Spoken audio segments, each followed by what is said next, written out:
Thanks so much for joining us here on Atlanta News First Plus. I'm Joy Lim Nakrin. Okay, so getting to some of the top stories that we're following today, the first story that I want to share with you actually has to do with this weather day that we're in, this kind of first alert weather day that we have been experiencing so far. Apologize, just getting this video up for you to view. But so what we're looking at here is, apologize, having a little issue with that video, is some damage from a tree that came down overnight. And, you know, there is speculation, of course, that the saturation of the ground, it's being so wet out there, definitely contributed to this to some degree. And it's caused a lot of damage. So it actually took out power in this southeast Atlanta neighborhood when this tree came down. And it's actually on Moreland Place at the intersection of Hemlock Circle and Moreland Avenue. About 10 homes were impacted by the power outage that resulted from that large tree toppling over and damaging power lines. Obviously, there was a lot of rain yesterday. It went into the overnight hours. The ground was saturated. And for an aging tree, you know, it's really not much of a match. From that property fell onto my husband's Honda Civic. We heard it around 4 o'clock this morning, and I just didn't realize that's what it was. So I was lying in my bed, and my husband said, "You got to get out here." Yeah, I mean, the good news there is that no injuries have been reported. Obviously, crews are working to clean up the damage and restore power to everyone who is impacted by that. Okay, I also want to let you know that the former president, Donald Trump, is expected to arrive here in Atlanta today. So definitely, you know, it's going to be an impactful day, and it certainly is going to have some traffic impacts. But this is his second trip to Georgia so far this election year as he campaigns for another term in office.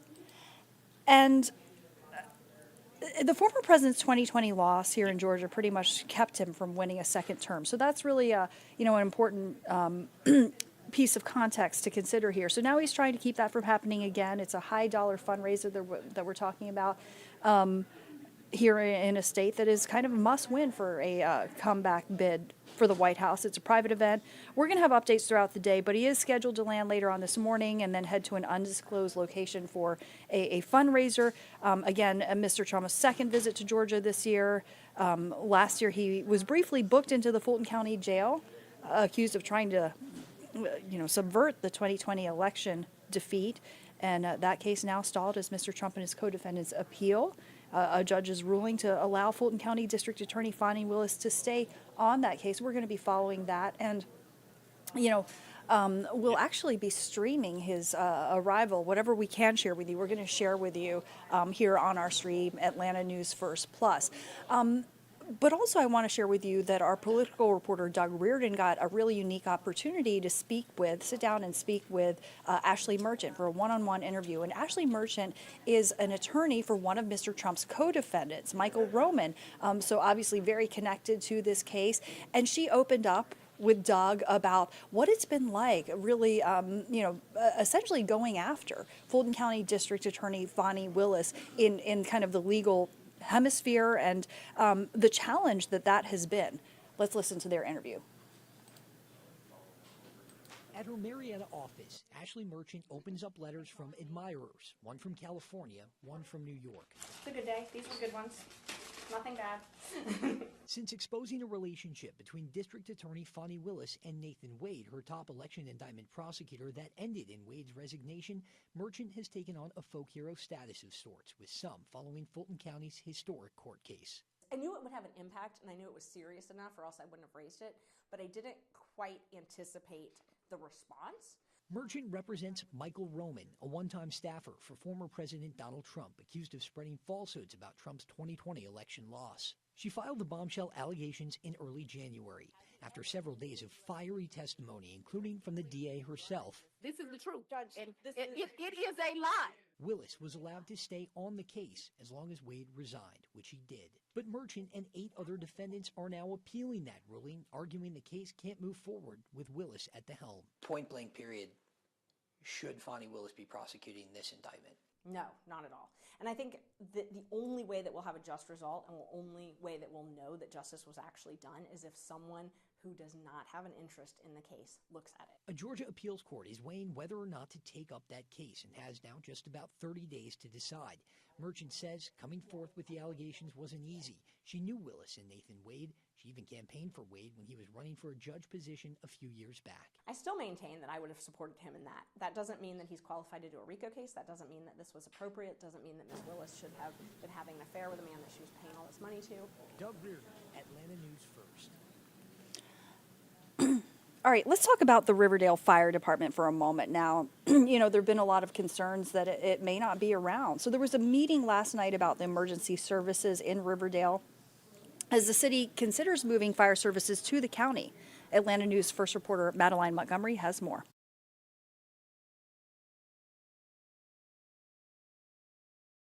I would like to remove from the special call meeting agenda item number 4, resolution 2024-85.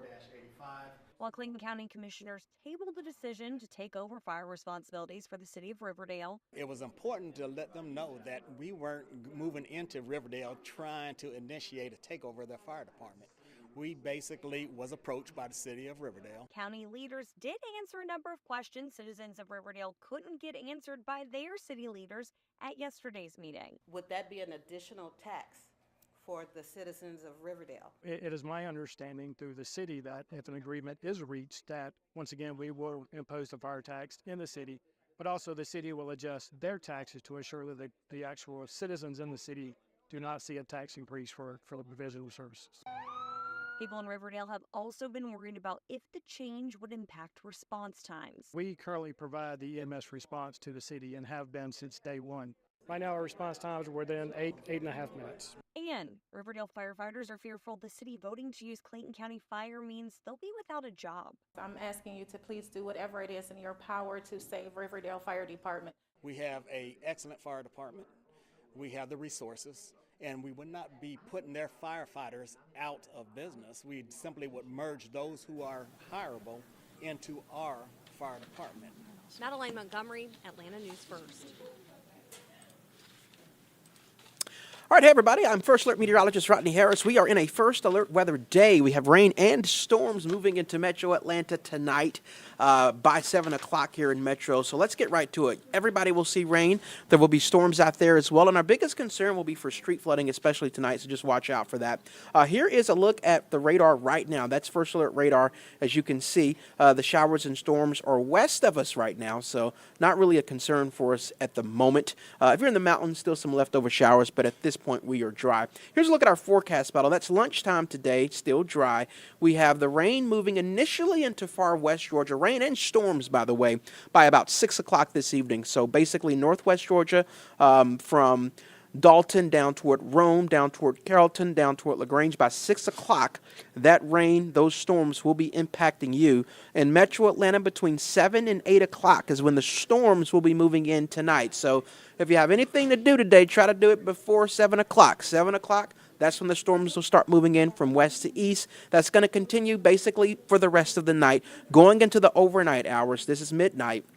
And then for 2 o'clock in the morning, still seeing rain in Metro Atlanta. As we get closer to 7, 8 o'clock, the storms are going to start to move east to Metro Atlanta. So as you drive to work on Thursday morning, the heavy rain will be out of Metro Atlanta with some storms still possible, mainly in East Georgia.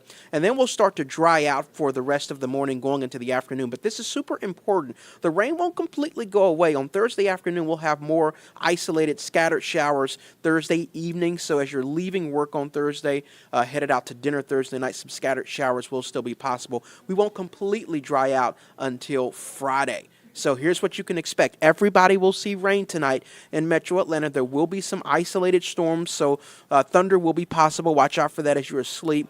Street flooding will be possible. This is another night event, so hopefully most of you will be at home. But if you do have to be out tonight, especially after 7, 8 o'clock, watch out for some potential for some flooding. And the severe weather risk is there. It's low. It's not like what we saw last week, but there is the potential for isolated severe storms with damaging winds and isolated tornadoes as the primary threat. So that's what we will be watching for you tonight. The entire First Alert Weather team will be here watching throughout the course of the evening, so we'll keep you up to date. I'll let you know, we've been looking at our model data. It looks like in terms of severe weather, the highest chance will come initially as these storms are moving in this evening. So 6, 7, 8 o'clock as the storms are moving in from Alabama.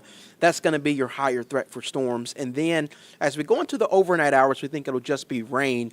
But then tomorrow morning at like 6, 7 o'clock, as the storms are starting to move out and we start to get a little bit more heating, far east Georgia, far southeast Georgia, we could see some redevelopment of some isolated strong storms. So that's what we'll be watching in terms of severe weather. But as the storms move in from West Georgia tonight, this evening really, there will be the potential for some isolated severe storms. So again, the entire First Alert Weather team, we're going to be here watching for you. Myself and Ella will be here overnight as well, like we were last week, making sure that you stay safe. Don't forget to download our First Alert Weather app. That's important, especially for these nighttime events. That means that if you get a warning, you'll get an audio alarm, so you'll be able to hear that warning. And of course, again, we'll be here watching for you. I'll tell you that once we get past our First Alert Weather day for today, or for tonight rather, then we're pretty much in good shape. We're going to have a really good weekend with a lot of sunshine. So the weekend is looking good, but we do have to get past the storms tonight, and we will keep you up to date. First Alert meteorologist Courtney Jacobazi will have an updated look at your forecast on Atlanta News First at noon. Until then, we hope you guys have an amazing day, and until next time, we'll see you soon.